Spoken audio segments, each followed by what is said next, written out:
Hello guys, আসসালামু আলাইকুম। আলহামদুলিল্লাহ আমি ভালো আছি। আপনারা সবাই কেমন আছেন? আজ অনেকদিন পরে বাজারে গেছিলাম।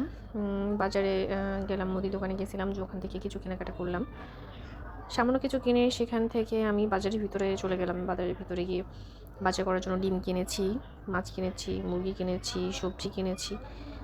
সব কিছুর মধ্যে দেখলাম যে জিনিসপত্রের অনেক বেশি ঊর্ধ্বগতি হয়ে গেছে। মধ্যবিত্ত মানুষ যারা চাকরি করে তারা তো মোটামুটি চলবে। বাট যারা নিম্ন মধ্যবিত্ত আছে তাদের পক্ষে চলা, খাওয়া দাওয়া বা আদার্স সব কিছু মিলে যে প্রচণ্ড কষ্টের, এটা আসলে বুঝতে পারলাম।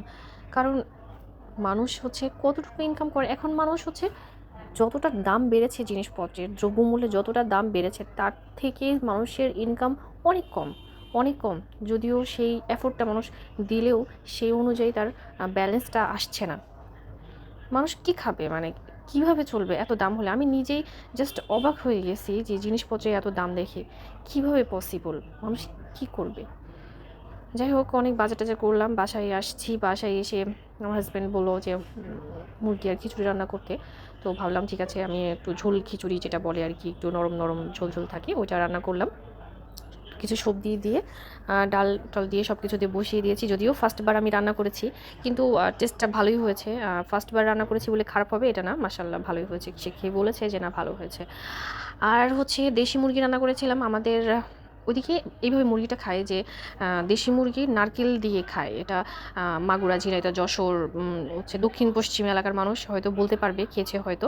এটা সব জায়গায় খায় না, যদিও আমার হাজব্যান্ডরা খায় না, ওরা ঢাকায় পাবলিক তো ওরা খায় না এটা। বাট আমরা খাই। যদিও একটু মানে হয়েছে যে না, কেন এইভাবে রান্না করেছো, তোমাদের খাবার দাবার আমি এগুলো খাই না, এগুলো কেন রান্না করেছো। মানে এইভাবে শুনতে হয় অনেক সময় যে আমাদের খাবার ওদের খাবার একটু চেঞ্জ আর কি। আর কি ভাত রান্নাও করেছি সাথে, যাতে মুরগিদের যদি আবার ভাত খেতে চায় তাহলে ভাতও খেতে পারে। এই তো সব মিলিয়ে মনে করেন সারাদিন তো ভালোই গেল। আশা করি সবাই ভালো থাকবেন। অনেক কথা বলেছি। আল্লাহ হাফিজ।